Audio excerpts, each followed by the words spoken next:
Bem-vindo ao canal Gilmar do Fórum, meus amigos. Hoje eu vou falar um pouco sobre o El Niño, que é essa faixa amarela para vermelho, né? O El Niño, ele o El Niño significa águas quentes na costa do Brasil, no Pacífico aqui. Então, quando isso acontece, caracteriza pelo El Niño. Se fosse branco, essas tonalidades brancas assim, seria neutro. Aí nós teríamos chuvas para todo mundo aqui no Brasil. Como ele está sendo um amarelo para vermelho, ele está em torno de 2,0 para 2,5, mais ou menos. E se ele fosse a laninha, que é águas frias, ele teria essa tonalidade aqui, ó, verde claro para verde escuro, até o azul. Mas no momento nós temos esse El Niño. Ele configurou no mês de agosto de 2023 e vai acabar em meados de junho de 2024. Ou seja, ele vai acabar mexendo com as nossas chuvas da agora de verão, que é das águas, e também vai repercutir nas neblinas nossas aqui. Eu estou aqui na cidade de Jacinto, onde o El Niño é muito forte.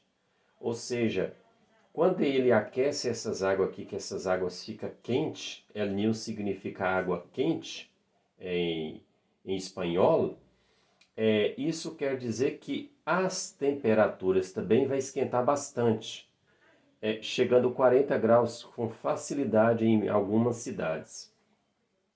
Mas eu quero substituir essas águas quentes por um ventilador para tentar explicar de forma mais simplificada para vocês. O ventilador, que é o El Niño, os ventos dele é fraco. Se fosse o neutro, o vento seria médio.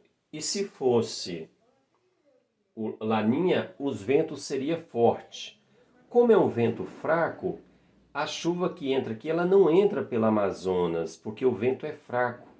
Geralmente, as nossas chuvas das águas, ela entra pelo Amazonas e chove aqui em torno de todo o Brasil. Nesse caso aqui, como o vento é fraco, essa chuva aqui, ela vai descendo e entra aqui pelo sul do Brasil. E por consequência, ela não consegue subir, porque os ventos são fracos. Então fica chovendo muito aqui no sul, fica alagando rios, inundando casa, destruindo tudo aqui. E daqui para cima fica seco, muito seco mesmo. Os reservatórios secam, não tem chuva nenhuma, né? Então, o que eu quero colocar na minha posição para muitos que não entendem desse fenômeno, é como se isso aqui fosse um ventilador. O El Niño é um ventilador que sopra fraco. Se ele fosse neutro, só fazendo um resumo, se ele fosse neutro dessas cores brancas, seria regular, sopraria bem e teria chuva para todo mundo.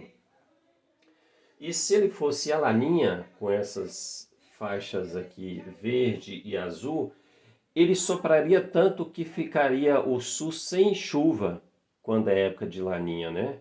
Mas como nós estamos falando específico hoje do El Niño, então o El Niño é um vento que sopra fraco.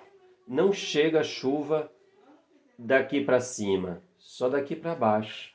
Esse é um pouco que eu vou passar e aproveitar e vamos ver o que o INMET, Instituto de Meteorologia, fala sobre o El Niño. Nos acompanhe nessa reportagem. Todo mundo já ouviu falar em El Niño, mas você sabe exatamente o que é e quais os impactos deste fenômeno? De maneira bem resumida, o El Niño é o aquecimento anormal e persistente da superfície do Oceano Pacífico na região da linha do Equador.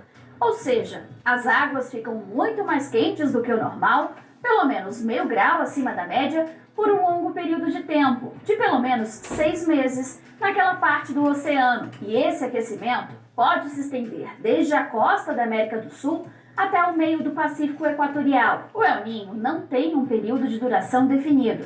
Ele pode persistir até 2 anos ou mais e normalmente começa a se formar no segundo semestre do ano.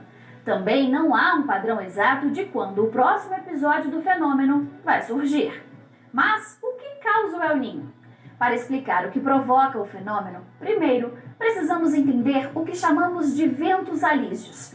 Os ventos alísios são ventos constantes vindos dos hemisférios sul e norte que se encontram na região da linha do Equador e seguem do leste para o oeste do planeta Terra. O movimento dos ventos interfere no Oceano Pacífico e empurra as águas da superfície para o oeste, permitindo assim que as águas mais profundas e frias cheguem à superfície. Porém, quando os ventos alísios estão enfraquecidos ou invertem a direção, essa troca não ocorre e as águas mais quentes permanecem mais tempo paradas na superfície, podendo chegar a 3 graus ou mais acima da média, formando assim o El Niño. No Brasil, o El Niño aumenta o risco de seca nas regiões norte e nordeste e de grandes volumes de chuva no sul do país.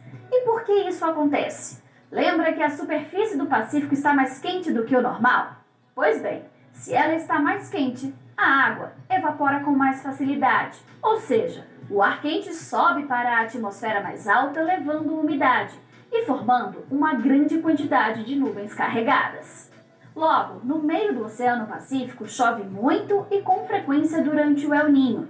Acontece que durante essas chuvas, esse mesmo ar quente, agora mais seco, continua circulando e dessa vez desce no norte da América do Sul, inibindo a formação de nuvens e, consequentemente, a ocorrência de chuvas em parte do norte e nordeste do Brasil. Afinal, o ar que provoca a formação de nuvens é aquele que sobe da superfície terrestre para a atmosfera. Já na região sul, o El Niño aumenta a probabilidade de chuvas acima da média. Isso ocorre porque a circulação de ventos em grande escala provocada pelo El Niño interfere em outro padrão de circulação de ventos na direção norte-sul.